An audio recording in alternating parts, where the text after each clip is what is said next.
What is up mga katuting? For today's video, it's another PMS ride again. At bago tayo dumiretso sa ating kasa, daanan muna natin ang bago nating riding body na may kaparehas kong motor. Eto, andyan na naman siya. Pusinahan natin. O, diba? Narinig niya. At eto, lalarga na kami. Diretso na kami sa kasa. Seryoso, pre? 20-20 takbo natin. At medyo natatraffic kami ng very light.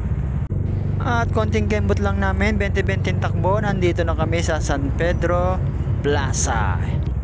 At dalawang get out, nandito na kami sa Motor Trade San Pedro. Buti na lang kamot maaga kami. At yun, maagang naisalang yung mga motor namin.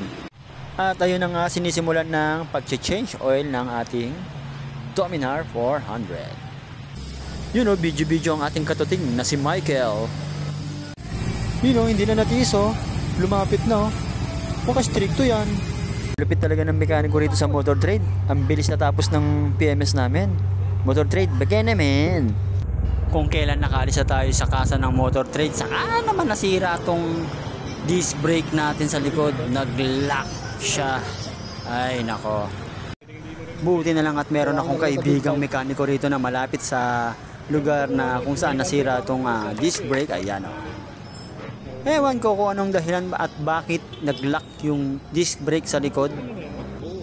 Buti na lang kamot wala akong OBR at wala ako sa expressway nang mangyari to.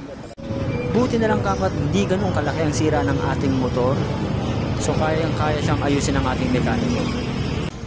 So kayo mga katuting, ano sa tingin nyo naging dahilan kung bakit nagla-lock yung disc brake natin ng mga motor natin? Comment down nyo nga doon sa baba. And finally, tapos na rin ang aking kalbaryo. Back to normal na ulit ang lahat at na-PMS na rin itong ating motor. At that's our video for today. Salamat sa mga nakapanood at nasayang ko ang 2 minutes ng inyong buhay. Babush!